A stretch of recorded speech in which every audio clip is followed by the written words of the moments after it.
MP board class 10th वाले सभी students ध्यान दीजिएगा। प्यारे विद्यार्थियों, आपसे मैंने कहा था कि संस्कृत विषय का पेपर बताऊंगा और आप सभी बच्चों का ये पूरा का पूरा पेपर है जो आपकी परीक्षा में आ रहा है। प्यारे विद्यार्थियों, अगर आप अपनी प्री बोर्ड परीक्षा में अच्छे नंबर लाना चाहते हैं तो ध्यान से इस पेपर को देखें और इन प्रश्नों को याद जरूर करें। प्रश्न आपसे पूछा जाएगा उचितम विकल्पम चित्वा लिखत में पहला ही प्रश्न आपसे पूछा जाएगा। प्यारे विद्यार्थियों ध्यान से देखिएगा। लतायाम इत्यस्मिन् पदे का विभक्ति अस्ति। लतायाम जो शब्द है इसमें कौन सी विभक्ति होगी? तो प्यारे विद्यार्थियों इसमें आपको सप्तमी विभक्ति करेक्ट उत्तर के रूप में लिखना है। सप्तमी विभक्ति हमारा सही उत्तर के रूप में हो जाएगा। वहीं अगला प्रश्न है कवि शब्दस्य द्वितीय विभक्ते रूपम अस्ति। तो कवि शब्द का दूसरा रूप द्वितीय रूप आपसे पूछा है तो द्वितीय विभक्ति क्या हो जाएगी? तो यहाँ पर आपको कविम करेक्ट उत्तर के रूप में लिखना है जो कि हमारा सत्य हो जाएगा। प्यारे विद्यार्थियों, अगर आप इस चैनल पर नए जुड़े हैं तो आप चैनल को जरूर सब्सक्राइब करें। पेपर का पीडीएफ अगर आपको चाहिए तो मैंने आपको बताया है कि हमारा ऐप है जिसका नाम है मेंस एजुकेशन ऐप। लिंक मैंने डिस्क्रिप्शन में दे रखी है। प्यारे विद्यार्थियों, आपको वहां पर पेपर का पीडीएफ उपलब्ध हो जाएगा। रमा इत्यस्य पदे का विभक्ति अस्ति। तो रमा जो शब्द है इसमें आपको प्रथमा विभक्ति करेक्ट उत्तर के रूप में लिखना है जो कि हमारा सही है। स्क्रीनशॉट लेते चलना है। अगर आप अच्छे नंबर लाना चाहते हैं तो ये पूरा का पूरा पेपर देखकर ही जाना है, बिल्कुल भी आपको मिस नहीं करना है।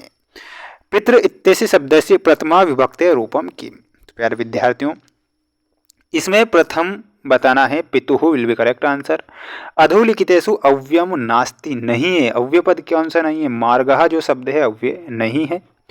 कच्छपा शनै शनै चलति इत्यस्मिन् वाक्ये अव्यय पदम किम। तो इसमें अव्यय पद हो जाएगा शनै शनै। शनै शनै अव्यय पद है तो इसमें आपको शनै शनै करेक्ट उत्तर के रूप में लिखना है। सभी स्टूडेंट्स को, प्यारे विद्यार्थियों, आप अगर इन प्रश्नों को याद करके जाते हैं तो मैं आपसे वादा करता हूं कि आपका जो पेपर है वो बिल्कुल बाहर नहीं जाएगा, लेकिन पढ़ना आपको ही पड़ेगा माय डियर।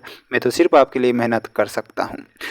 गच्छ इत्यस्मिन् पदे लकाराः भवति। तो इसमें लकार कौन सा हो जाएगा? इसमें लोट लकार हो जाएगा, तो इसमें आपको लोट लकार बताना है।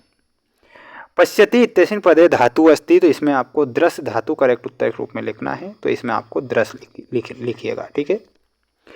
अपठताम इत्यस्मिन् पदे वचनम अस्ति। तो इसमें द्विवचन हो जाएगा, तो इसमें आपको द्विवचन बताना है। गच्छसि इत्यस्मिन् पदे पुरुषा अस्ति। तो इसमें मध्यम पुरुष लिखना है, तो यहाँ पर हमारा सही क्या हो जाएगा? मध्यम पुरुष।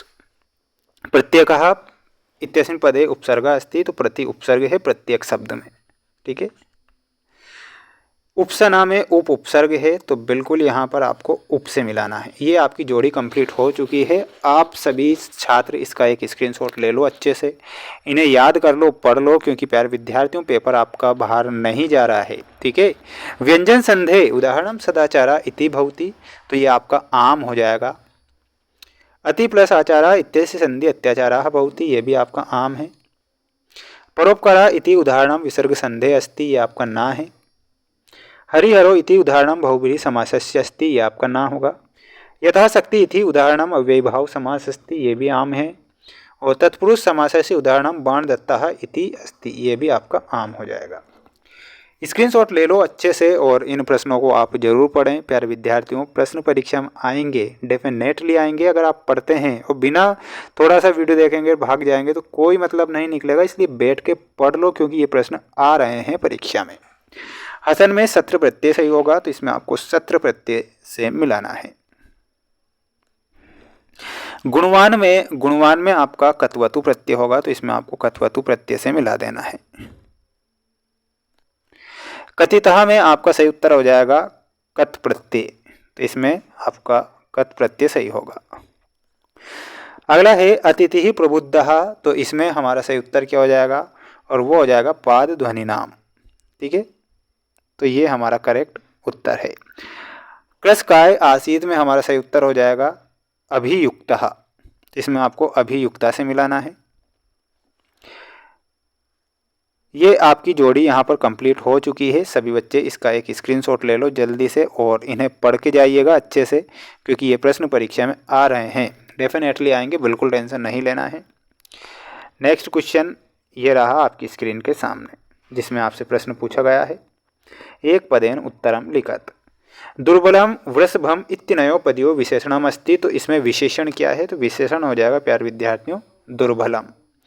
बुद्धिमती भार्या इत्यनयो पदयो विशेष्यम पदम अस्ति, तो भार्या विशेष्य पद है। पत्नी इत्यसि पदत्यः पर्याय पदम अस्ति, तो इसका पर्यायवाची शब्द होता है भार्या। पत्नी का भार्या सही होता है ना, तो बिल्कुल आपको यहाँ पर भी भार्या ही लिखना है। लोचनम इत्यसि पदस्य पर्याय पदम अस्ति, तो लोचन का हो जाएगा नेत्रम। निर्मलम इत्यसि विलोम पदम, तो इसका हो जाएगा समलम, समलम। संपत्तोः इत्यसि विलोम पदम अस्ति, तो इसमें आपको विपत्तोः करेक्ट करना है, तो यहाँ पर आपको विपत्तो सही उत्तर के रूप में बताना है। प्यारे विद्यार्थियों, अगर 23 ही प्रश्नों के आंसर अगर आपको चाहिए तो हमारा ऐप आपको इंस्टॉल करना होगा, जिसका नाम है मेंस एजुकेशन ऐप। लिंक मैंने डिस्क्रिप्शन में दे रखी है, वहाँ पर पेपर का PDF भी उपलब्ध है, वार्षिक परीक्षा के लिए स्टडी मटेरियल भी उपलब्ध है। तो आपको आज ही इस ऐप को इंस्टॉल करना है और अपनी वार्षिक परीक्षा की तैयारी को मजबूत जरूर करना है। मिलते हैं नेक्स्ट वीडियो में। जय हिंद।